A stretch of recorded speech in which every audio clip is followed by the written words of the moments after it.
Welcome back to official Akhtar Rahman sir YouTube channel.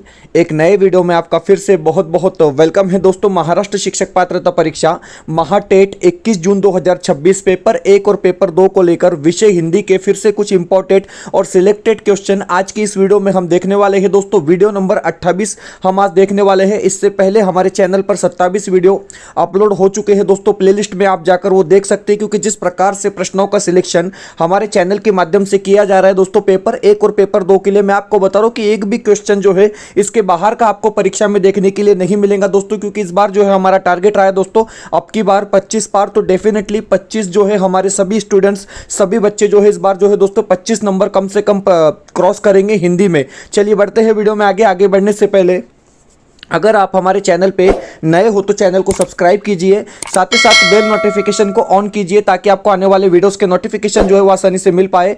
और दोस्तों अगर आप हमसे जुड़ना चाहते हो तो डिस्क्रिप्शन में जाकर आपको हमारे टेलीग्राम और व्हाट्सअप चैनल को ज्वाइन कर लेना है, जहां से आपको तमाम अपडेट वक्त वक्त पर देखने के लिए मिलेंगी। साथ ही साथ अगर आप हमारे चैनल की मेंबरशिप हासिल करना चाहते हो तो सिंपली ज्वाइन बटन को ज्वाइन कर आप हमारे चैनल की मेंबरशिप हासिल कर सकते हैं दोस्तों।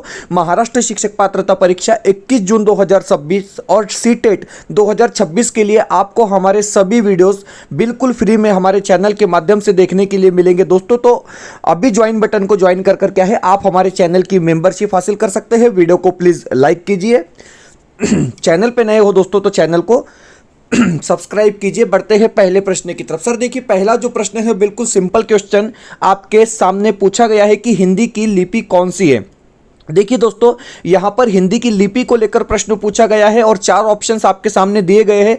फारसी है, गुरुमुखी है, रोमन है या फिर देवनागरी लिपि है। तो देखिए दोस्तों, यहां पर जो विकल्प डी दिया गया है देवनागरी लिपि, वो हमारा यहां पर क्या है दोस्तों सही आंसर रहेगा।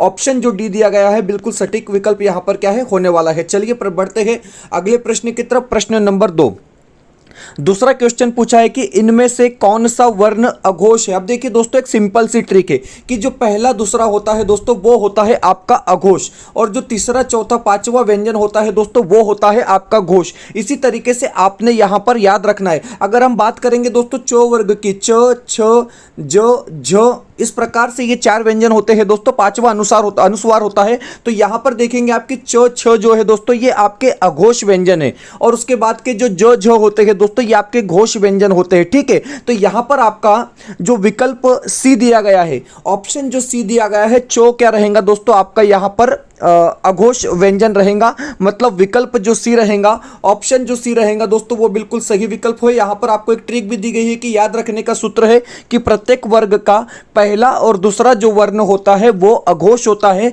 तीसरा चौथा पांचवा जो होता है दोस्तों घोष होता है। इतना ही आप याद रखेंगे तो बिल्कुल आपको दिक्कत नहीं होंगी। चलिए तीसरे प्रश्न की तरफ बढ़ते हैं। प्रश्न नंबर 3। सर तीसरा प्रश्न दिया गया है आपकी स्क्रीन पर, आप देख सकते हैं कि प्रश्न नंबर 3 पूछा है कि तथ्यों का सही संधि विच्छेद कौन सा है। तो देखिए दोस्तों, यहां पर 4 विकल्प आपके सामने दिए गए हैं और तथ्य एक शब्द दिया गया है, इसका सही संधि विच्छेद क्या होगा। तो आपका विकल्प 1 रहेगा तथा प्लस एव। मतलब विकल्प 1 जो है दोस्तों वो आपका यहां पर क्या है बिल्कुल राइट ऑप्शन होने वाला है, क्योंकि इसका स्पष्टीकरण अगर आप देखेंगे दोस्तों तो साफ साफ तौर पर यहां पर बताया गया है कि यह रुद्धि संधि का उदाहरण है। इसका नियम है कि जब आ के बाद ए आता है तो दोनों मिलकर ए हो जाता है। याद रखेंगे दोस्तों कि आ के बाद जब ए आता है तो दोनों का मिलकर क्या हो जाता है, ए हो जाता है। ये बात आप याद रखेंगे। तो इसी प्रकार से जो है तथ्यों का संधि विच्छेद यहां पर हम कर सकते हैं। चलिए बढ़ते हैं अगले प्रश्न की तरफ। प्रश्न नंबर 4। प्रश्न नंबर 4 पूछा गया कि संस्कृत शब्द में उपसर्ग क्या है। तो देखिए दोस्तों, उपसर्ग क्या होता है, शब्द के शुरुआत में लगता है, आरंभ में लगता है, प्रत्यय पीछे लगता है, अंत में लगता है। यहां पर आपसे संस्कृत शब्दों में उपसर्ग पूछा गया है तो बिल्कुल ऑप्शन 1 जो रहेगा आपका सम, यहां पर क्या है संस्कृत में उपसर्ग इस्तेमाल हुआ है दोस्तों। सम का अर्थ होता है अच्छा या पूर्ण। ठीक है, तो ऑप्शन 1 जो है आपका वो बिल्कुल यहां पर क्या है राइट विकल्प हो जाएगा। 5वां जो प्रश्न है, प्रश्न नंबर 5।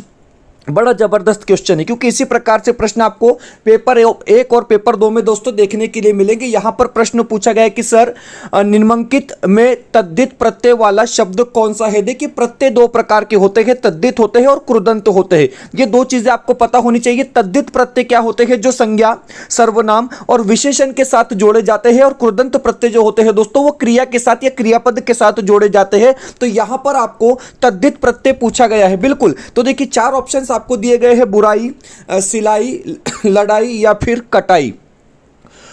इस प्रकार आपको 4 ऑप्शन से दिए गए हैं दोस्तों। तो देखिए यहां पर बुराई में जो है दोस्तों, बुरा जो है यह विशेषण है, मतलब विशेषण जो यहां पर है दोस्तों, तो आपको इसको क्या है दोस्तों, तद्धित प्रत्यय लगा है, मतलब आई प्रत्यय लगा है। बुरा शब्द में आई प्रत्यय लगा है, तब जाकर बुराई शब्द बना है। तो यहां पर विकल्प 1 जो रहेगा आपका वो सही होगा दोस्तों। बाकी सिलाई, लड़ाई और कटाई जो है दोस्तों आपके ये कृदंत प्रत्यय है, मतलब आपका विकल्प 1 जो रहेगा, ऑप्शन 1 जो रहेगा दोस्तों, वो यहां पर क्या है, आपका सही विकल्प हो जाएगा। तो देखिए यहां पर बताया गया है कि बुरा प्लस आई, बुरा एक विशेषण है, संज्ञा विशेषण है, इसलिए इसमें तद्धित प्रत्यय है। अन्य विकल्प की अगर आप बात करेंगे, सिलाई, लड़ाई, कटाई, कृत प्रत्यय, कृदंत के उदाहरण है, क्योंकि क्रिया सिलना, लड़ना, कटना से बने हैं। तो ये 2 बातें आप याद रखेंगे। प्रत्यय 2 प्रकार के होते हैं दोस्तों। बिल्कुल ये चीजें आपने क्या है, बेसिक सी चीजें याद रखनी है। सुपर फास्ट हम यहां पर क्या है 30 प्रश्न दोस्तों जल्दी जल्दी देख रहे हैं। चलिए अगला जो प्रश्न है, प्रश्न नंबर 6। प्रश्न नंबर 6 पूछा गया कि नीति निपुण शब्द में कौन सा समास है। देखिए नीति निपुण में कौन सा समास है दोस्तों, हर टॉपिक से हमने यहां पर क्या है प्रश्न ऐड किए हैं, हर अध्याय से हमने यहां पर क्वेश्चन ऐड किए दोस्तों। तो देखिए इसका अगर आप विग्रह करेंगे तो होगा नीति में निपुण। नीति में निपुण होगा दोस्तों, तो यह आपका हो जाता है अधिकरण कारक की विभक्ति में, मतलब आपका विकल्प जो 1 रहेगा तत्पुरुष समास यहां पर सही आंसर होगा। ऑप्शन 1 जो रहेगा दोस्तों आपका वो बिल्कुल राइट विकल्प यहां पर होने वाला है, क्योंकि इसका स्पष्टीकरण अगर आप देखेंगे दोस्तों तो नीति निपुण शब्द का समास विग्रह नीति में निपुण होता है।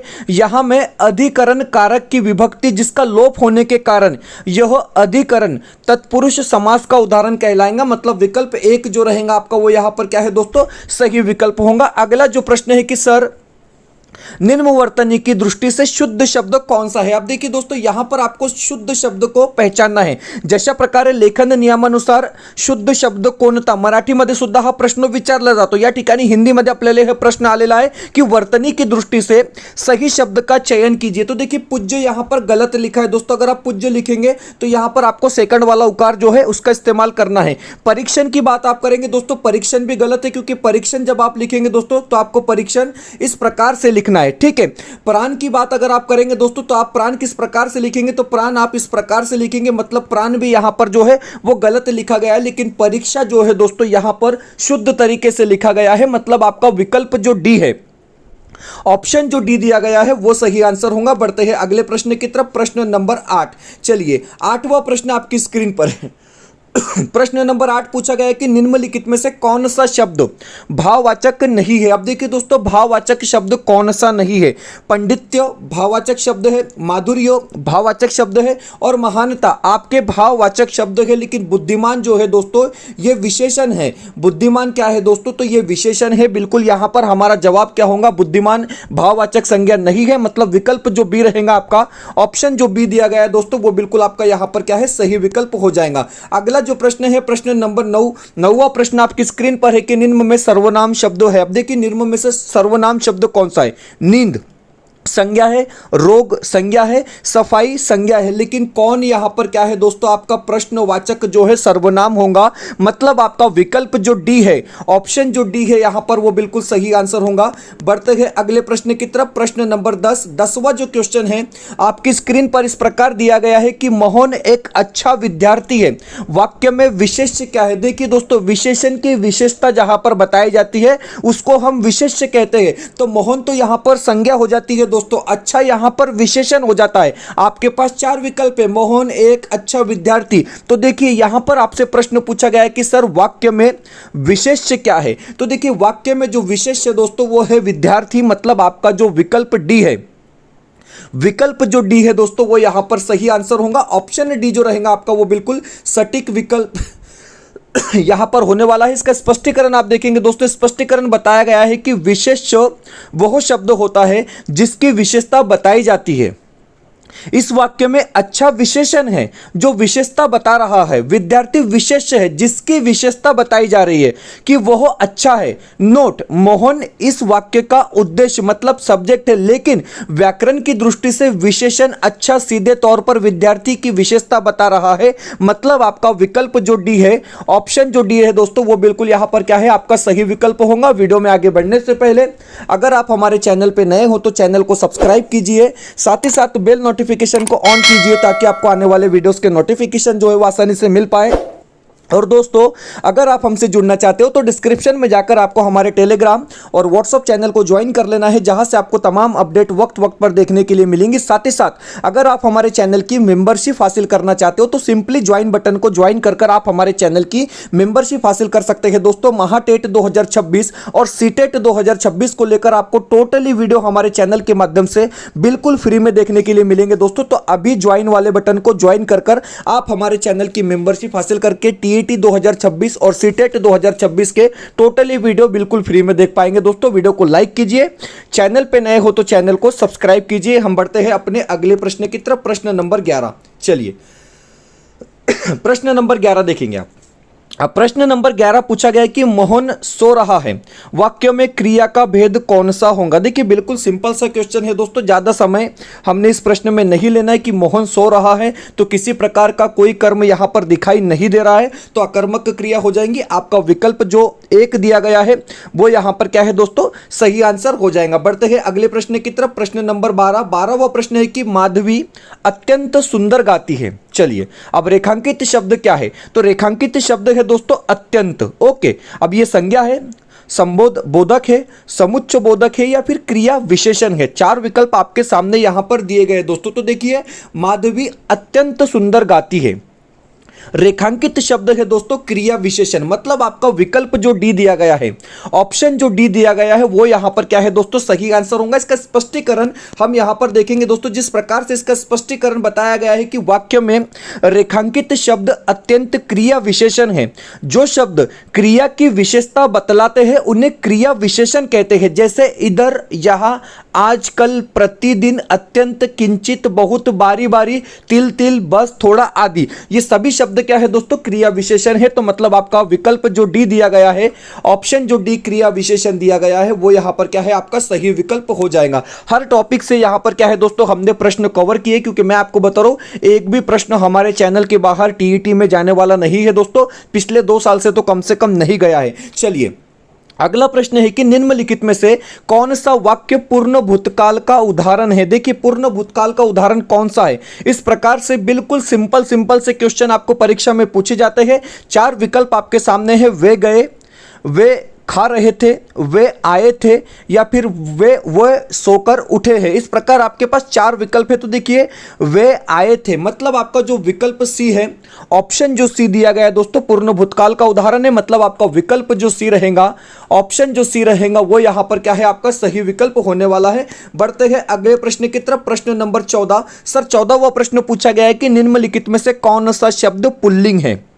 देखिए, पुल्लिंग और स्त्रीलिंग शब्दों को लेकर अक्सर प्रश्न पूछे जाते हैं दोस्तों, हर परीक्षा में पूछे जाते हैं। तो देखिए, यहां पर क्षमा की बात आप करेंगे, स्त्रीलिंग शब्द है।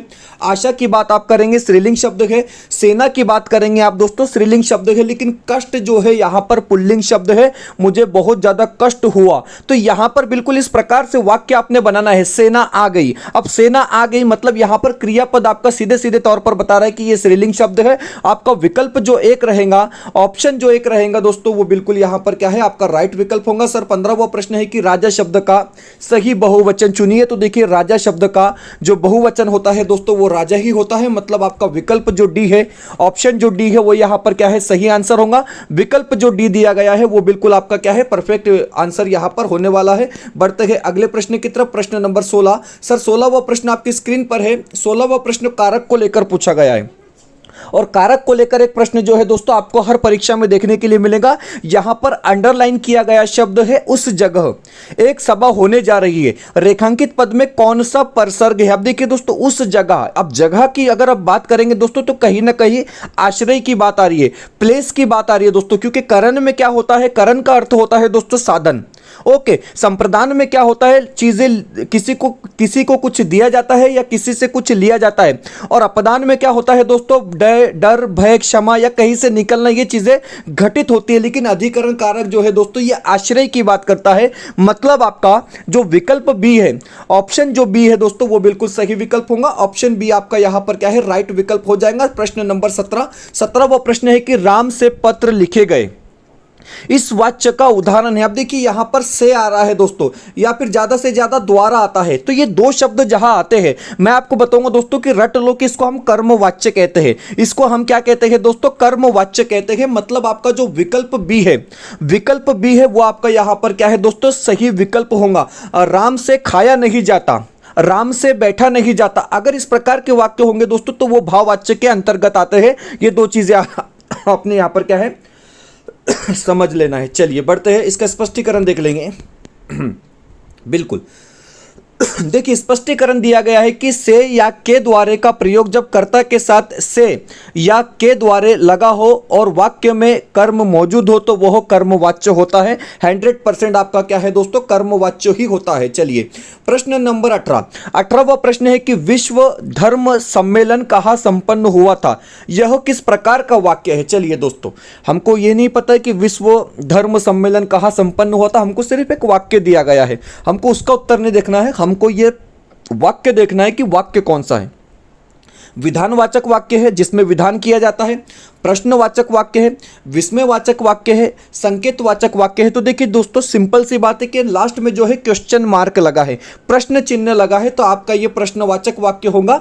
विकल्प जो आपका बी दिया गया है, ऑप्शन जो बी दिया गया है सर बिल्कुल राइट विकल्प हो जाएगा। बढ़ते हैं अगले प्रश्न की तरफ। प्रश्न नंबर 19 सर 19वां प्रश्न है कि अल्प विराम का प्रयोग इनमें से कहाँ किया जाता है। चलिए अल्प विराम का प्रयोग इनमें से कहाँ किया जाता है, इस प्रकार का प्रश्न आपको पूछा गया है। वाक्य के अंत में किया जाता है, कहीं पर भी किया जाता है, वाक्य के रूप में किया जाता है, या फिर वाक्य के मध्य में जहां बहुत कम ठहराव हो वहां पर किया जाता है। तो आपका विकल्प डी बता रहा है कि सर अल्प विराम का जो प्रयोग है वो वाक्य के मध्य में जहां बहुत कम ठहराव होता है वहां पर किया जाता है। विकल्प जो डी है, ऑप्शन जो डी है सर वो विकल्प आपका बिल्कुल यहां पर क्या है, सही आंसर होगा। बढ़ते हैं अगले प्रश्न की तरफ। प्रश्न नंबर 20वां प्रश्न पूछा गया है कि उत्तर रामचरित का प्रधान रस क्या है। ये नया क्वेश्चन है दोस्तों, बिल्कुल आप इसको ध्यान से देखेंगे कि उत्तर रामचरित का प्रधान रस क्या है। आपके पास 4 विकल्प दिए गए हैं, शांत रस है, करुण रस है, श्रृंगार रस है या फिर वीर रस है। तो देखिए उत्तर रामचरित का जो प्रधान रस है दोस्तों वो होगा आपका बी, करुण रस। मतलब विकल्प बी जो रहेगा वो आपका यहाँ पर क्या है, सही आंसर होगा। ऑप्शन बी जो रहेगा आपका बिल्कुल राइट विकल्प होगा। थोड़ा इसके बारे में नोट्स यहाँ पर ऐड की गई है, आप पढ़ सकते हैं कि महाकवि भवभूति द्वारा रचित उत्तर रामचरितम संस्कृत का एक महान नाटक है जिसका मुख्य रस अंगिरस मतलब करुण रस है। अंगिरस मतलब करुण रस। भवभूति ने स्वयं कहा है कि अकोरस करुण एवं अर्थात रस तो केवल एक ही है, करुण ही है। मतलब आपका विकल्प जो यहाँ पर बी दिया गया है, ऑप्शन जो बी दिया गया है दोस्तों वो बिल्कुल आपका क्या है दोस्तों, सही विकल्प होगा। आप देख सकते हैं कि दोस्तों महाराष्ट्र शिक्षक पात्रता परीक्षा महाटेट 21 जून 2026 के लिए हमारे अपडेट क्वेश्चन सेट अवेलेबल है दोस्तों। मैं आपको बता रहा हूँ कि इतना अगर आप पढ़ लेंगे, बहुत लिमिटेड पेजेस है दोस्तों, बहुत शॉर्ट नोट्स है और बेस्ट है, इतना आप पढ़ लेंगे तो मैं आपको बता रहा हूँ दोस्तों कि 90 मार्क्स के लिए नोट्स है। हिंदी, मराठी और बाल मानस शास्त्र कम से कम 90 में से आपको 70 मार्क जो है दोस्तों आसानी से मिल सकते हैं, क्योंकि जिस प्रकार से 2013 से लेकर 2025 की परीक्षाएं हुई है दोस्तों और जिस प्रकार से प्रश्न पूछे गए, या अगर आप हिंदी की बात करेंगे तो 2020 से लेकर 2025 तक जो हिंदी की परीक्षाएं हुई है दोस्तों, और उसमें जिस प्रकार से प्रश्न पूछे गए टोटली कंटेंट हमने इस नोट्स में ऐड किया दोस्तों। डिटेल्स में इंफॉर्मेशन दी गई है। हिंदी का जो हमारा नोट्स है वो सिर्फ 94 पेजेस का है, मराठी का नोट्स जो है दोस्तों वो सिर्फ 84 मतलब 84 पेज का है, और बाल मानस शास्त्र व अध्यापन शास्त्र का नोट्स भी हमारा सिर्फ 84 पेजेस का है दोस्तों। अगर आप इसको जेरोक्स करेंगे तो बैक टू बैक अगर आप जेरोक्स करेंगे तो ये आधे पेजेस हो जाएंगे दोस्तों। बिल्कुल शॉर्ट है, स्वीट है और बेस्ट नोट्स है दोस्तों, क्वालिटी नोट्स है। स्क्रीन पर एक व्हाट्सएप नंबर दिया गया है, इस नंबर पे व्हाट्सएप कर आप इसको अगर पढ़ेंगे दोस्तों तो मैं आपको बता रहा हूं परीक्षा में 41 दिन बचे हैं। परीक्षा में 41 दिन बचे हैं दोस्तों, और आराम से इतने वक्त में क्या है आप अभी भी जो है सिलेबस को कवर कर सकते हैं और 95 से 100 मार्क्स तक जो है दोस्तों आराम से महाटेट 21 जून 2026 में हासिल कर सकते हैं। तो 399 रुपए में ये तीनों नोट्स आपको दिए जाएंगे, और सिर्फ हिंदी का नोट्स अगर आपको चाहिए तो 219 रुपए में आपको हिंदी का नोट्स मिलेगा दोस्तों, जिसमें गारंटी है आपको कि 25 मार्क से कम मार्क आपको नहीं मिलेंगे 30 में से। मतलब 30 में से 25 नंबर आप समझ रहे हैं दोस्तों, एक अपने आप में बहुत बड़ी बात होती है, क्योंकि हमारा जो पिछले रिसेंटली 2-3 रिजल्ट रहे दोस्तों, हमारे मैक्सिमम बच्चे जो है हिंदी विषय में कम से कम पास हुए दोस्तों। तो इसको परचेस करने के लिए व्हाट्सएप नंबर दिया गया है, इस नंबर पे सिंपली आपको हाई करना है, हमारी तरफ से एक स्कैनर भेजा जाएगा, उस पे पेमेंट करने के बाद स्क्रीनशॉट आपको देना है दोस्तों, तुरंत आपको ये नोट्स जो है भेज दिए जाएंगे, आप इसको जेरॉक्स कर पढ़ सकते हैं। वीडियो को प्लीज लाइक कीजिए, चैनल पे नए हो दोस्तों तो चैनल को सब्सक्राइब कीजिए, प्लीज वीडियो को लाइक कीजिए, और चैनल पे जितने लोग नए हैं, जितने लोग पहली बार हमारे वीडियो को देख रहे हैं दोस्तों, चैनल को सब्सक्राइब कीजिए। प्रश्न पूछा गया कि सर हिंदी साहित्य का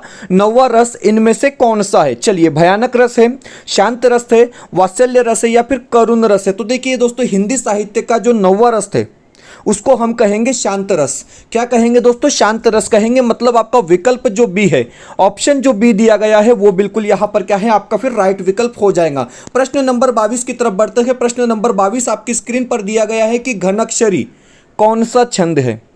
देखिए, घनाक्षरी में कौन सा छंद है? मात्रिक छंद है, वार्णिक छंद है, मिश्र छंद है, या इनमें से कोई नहीं? तो देखिए दोस्तों, घनाक्षरी जो है ये एक वार्णिक छंद है।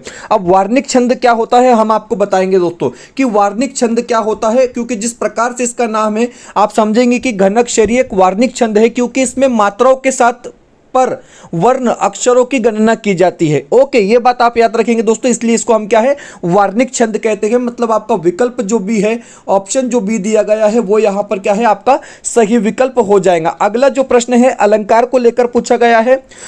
इस प्रकार से प्रश्न पूछा गया है कि बंधु गुरुपद पद्म परागा अलंकार है, पंक्ति में कौन सा अलंकार है? देखिए दोस्तों, यहां पर पो वर्ण की पुनरावृत्ति हो रही है, पो वर्ण का बार बार इस्तेमाल हो रहा है, और जहां पर किसी वर्ण का बार बार प्रयोग किया जाता है तो वहां पर फिर हमारा अनुप्रास अलंकार हो जाता है। मतलब आपका विकल्प जो सी रहेगा, ऑप्शन जो सी रहेगा सर, वो बिल्कुल आपका क्या है राइट विकल्प होगा। ऑप्शन सी आपका यहां पर क्या है सही विकल्प हो जाएगा। बढ़ते हैं अगले प्रश्न की तरफ। प्रश्न नंबर 24वां प्रश्न है कि तिलक किस प्रकार का शब्द है? अब देखिए दोस्तों, तिलक किस प्रकार का शब्द है? यहां पर इस प्रकार से प्रश्न पूछा गया है, तत्सम शब्द है, मतलब संस्कृत का शब्द है, तद्भव शब्द है, देशज शब्द है, या फिर संकर शब्द है। इस प्रकार आपके पास 4 विकल्प है। तो देखिए दोस्तों, तिलक शब्द जो है वो संस्कृत का शब्द है, मतलब तत्सम शब्द है। इसका तद्भव रूप क्या होता है? इसका तद्भव रूप होता है दोस्तों टीका। टीका इसका तद्भव रूप होता है। तो आपका विकल्प जो एक रहेगा, ऑप्शन जो एक रहेगा, वो बिल्कुल यहां पर क्या है आपका राइट विकल्प हो जाएगा। प्रश्न नंबर 25। चलिए, 25वां प्रश्न है कि वसन और व्यसन शब्द युग्म का सही शब्द चुनिए। देखिए, वसन आपको भले नहीं पता है, लेकिन व्यसन आपको पता होगा। एक तो आदत होती है या फिर बुरी आदत होती है। तो व्यसन को हम कहते हैं दोस्तों बुरी आदत, और वसन को हम कहते हैं वस्त्र। मतलब आपका विकल्प जो एक रहेगा, ऑप्शन जो एक दिया गया है दोस्तों, वो बिल्कुल यहां पर क्या है आपका राइट विकल्प होगा। ऑप्शन एक जो रहेगा आपका बिल्कुल सही विकल्प होगा। बढ़ते हैं प्रश्न नंबर 26 की तरफ। 26वां जो प्रश्न है, प्रश्न इस प्रकार पूछा गया है कि इनमें से कौन सा शब्द उद्योग का अनेकार्थी शब्द है? देखिए दोस्तों, उद्योग का अनेकार्थिक शब्द कौन सा है? कारखाना है, रोजगार है, साधारण है, या फिर सरल है? इस प्रकार आपको 4 विकल्प दिए गए हैं, और उद्योग का अनेकार्थी शब्द जो होगा दोस्तों वो होगा कारखाना। मतलब आपका विकल्प जो एक रहेगा, ऑप्शन जो एक रहेगा दोस्तों, वो बिल्कुल आपका यहां पर क्या है राइट विकल्प हो जाएगा। हम बढ़ते हैं प्रश्न नंबर 27 की तरफ। 27वां प्रश्न है कि गजवदन का पर्यायवाची शब्द कौन सा है? तो देखिए, गजवदन मतलब क्या? गजवदन का अर्थ होता है दोस्तों गणपति। मतलब आपका विकल्प जो बी है, ऑप्शन जो बी दिया गया है, वो यहां पर क्या है राइट आंसर होगा। ऑप्शन जो बी है दोस्तों आपका बिल्कुल सही विकल्प होगा। प्रश्न नंबर 28 आपकी स्क्रीन पर है। 28वां प्रश्न पूछा गया है कि सर अग्रज का विलोम शब्द क्या है? देखिए, मराठी में भी यह प्रश्न पूछा जा चुका है और हिंदी में भी यह प्रश्न पूछा जा चुका है। अग्रज या शब्दासाठी योग्य विरुद्धार्थी शब्द कोणता? तर हे बघा, अनुज या ठिकाणी बरोबर उत्तर राहणार आहे। अब अग्रज मतलब क्या? तो बड़ा भाई होता है दोस्तों, और अनुज मतलब छोटा भाई होता है। आपका विकल्प जो सी रहेगा, ऑप्शन जो सी रहेगा, वो यहां पर क्या है आपका राइट विकल्प होगा। ऑप्शन सी जो रहेगा आपका बिल्कुल सटीक आंसर यहां पर क्या है हो जाएगा। प्रश्न नंबर 29 की तरफ बढ़ते हैं। 29वां प्रश्न पूछा गया है कि आंसू पीकर रह जाना, मुहावरे का सही अर्थ क्या है? अब देखिए, आंसू पीकर रह जाना, इस मुहावरे का सही अर्थ आपसे पूछा गया है। आंसू बहने न देना, अन्न के अभाव में आंसू से भूखे मिटाना, या गुस्सा होना, चुपचाप दुख सह लेना। इस प्रकार आपके पास 4 विकल्प दिए गए हैं। आंसू पीकर रह जाना, इस मुहावरे का अर्थ होता है चुपचाप दुख सह लेना। मतलब आपका विकल्प जो डी दिया गया है, ऑप्शन जो डी दिया गया है, वो यहाँ पर क्या है दोस्तों, सही विकल्प होगा। हम बढ़ते हैं अपने अगले प्रश्न की तरफ। प्रश्न नंबर 30वां प्रश्न है कि सर कौन सा छायावादी कवि नहीं है? ओके, बड़ा अच्छा प्रश्न है दोस्तों, क्योंकि इस प्रकार के प्रश्न आपको डायरेक्ट परीक्षा में देखने के लिए मिलेंगे। यहां पर प्रश्न पूछा गया है कि सर कौन सा छायावादी कवि नहीं है? तो देखिए, सूर्यकांत त्रिपाठी निराला जी ही छायावाद के कवि है, पंत भी जो है दोस्तों छायावाद के कवि है, और आपका यहाँ पर जयशंकर प्रसाद छायावाद के जनक है, छायावादी कवि है। लेकिन जायसी जो है दोस्तों यहाँ पर छायावाद के कवि नहीं है, क्योंकि मालिक मोहम्मद जायसी भक्ति काल के निर्गुण प्रेमाश्री सूफी धारा के कवि है। उनकी सबसे प्रसिद्ध रचनाएं पद्मावत है। मतलब आपका विकल्प जो डी रहेगा, ऑप्शन जो डी रहेगा सर, वो यहाँ पर क्या है, राइट विकल्प होगा। दोस्तों आप आपकी स्क्रीन पर देख सकते हैं कि महाराष्ट्र शिक्षक पात्रता परीक्षा महाटेट 21 जून 2026 के लिए हमारे अपडेट क्वेश्चन सेट अवेलेबल है दोस्तों। कम से कम परीक्षा में ये प्रश्न पत्रिका को सॉल्व कर अगर आप जाएंगे दोस्तों, इसको हल कर अगर आप जाएंगे, तो मैं आपको बता रहा हूं दोस्तों 90% फायदा क्या है इसका आपको परीक्षा में देखने के लिए मिलेगा। क्योंकि पेपर की जो काठिन्य पातली होती है, जो डिफिकल्टी लेवल होता है दोस्तों, उसको ध्यान में रखकर हमने ये प्रश्न पत्रिका यहां पर बनाई है। आपको पेपर 1 और पेपर 2 के लिए अलग अलग क्वेश्चन सेट यहां पर नजर आ रहे हैं दोस्तों। पेपर 1 में अगर आप बात करेंगे, हिंदी, मराठी, बाल मानस शास्त्र, परिसर अभ्यास और गणित, ये 5 विषय के क्वेश्चन सेट अवेलेबल है, जिसका प्राइस हमने यहां पर 499 रुपए रखा है दोस्तों। और सभी क्वेश्चन सेट में सेपरेट आपको जो है उत्तर सूची आंसर की दी गई है दोस्तों। बेस्ट और क्वालिटी क्वेश्चन है, क्योंकि मैं आपको बता रहा हूं कि कम से कम इसको सॉल्व करने के बाद अगर आप परीक्षा में जाएंगे तो आपको पैटर्न भी समझ आ जाएगा दोस्तों। और कुछ प्रश्न जैसे के वैसे आपको परीक्षा में 100% देखने के लिए मिलेंगे। और पेपर 2 की बात अगर आप करते हैं तो इसमें हिंदी, मराठी, बाल मानस शास्त्र और समाज शास्त्र, ये 4 विषय के क्वेश्चन सेट आपको मिलेंगे दोस्तों। 399 रुपए इसका प्राइस हमने यहां पर रखा है दोस्तों, विद आंसर की। और अगर आप पेपर 1 और पेपर 2 दोनों क्वेश्चन सेट लेना चाहते हैं दोस्तों, तो 699 रुपए में आपको 90 प्रश्न पत्रिका दी जाएंगी। 90 प्रश्न पत्रिका मतलब करीब 3000 क्वेश्चन ये हो जाते हैं दोस्तों। और इतना करने के बाद कोई भी बच्चा फेल नहीं हो पाएंगे, इस बात की हम आपको गारंटी देते हैं, क्योंकि संपूर्ण सिलेबस को हमने कवर कर रखा है दोस्तों। और महाटेट 21 जून 2026 के लिए विशेष प्रश्न पत्रिकाएं हमने बनाई है दोस्तों। इसको पढ़ने के बाद मुझे नहीं लगता है कि कोई बच्चा फेल हो पाएगा। स्क्रीन पर एक व्हाट्सअप नंबर दिया गया है, इस नंबर पे व्हाट्सअप कर आप इसको परचेस कर सकते हैं दोस्तों। सिंपली आपको व्हाट्सअप पर हाई करना है, आपको हमारी तरफ से एक स्कैनर दिया जाएगा, उस पर पेमेंट करने के बाद स्क्रीनशॉट भेजना है और तुरंत आपको ये प्रश्न संचय जो है दोस्तों दिए जाएंगे। और इसको पढ़ने के बाद अगर आप पेपर देने जाएंगे दोस्तों, तो मैं आपको बता रहा हूं 90% इसका बेनिफिट आपको परीक्षा में 100% मिलने वाला है। क्योंकि जिस तरीके से हमारे पिछले रिजल्ट रहे दोस्तों, आप लोगों के लिए बहुत ज्यादा इंपॉर्टेंट, बहुत ज्यादा जरूरी ये प्रश्न संचय है। तो व्हाट्सअप नंबर दिया गया है, इस नंबर पे कांटेक्ट कर आप क्या है इसको परचेस कर सकते हैं दोस्तों। मिलते हैं नए वीडियो में बेहतर अपडेट के साथ।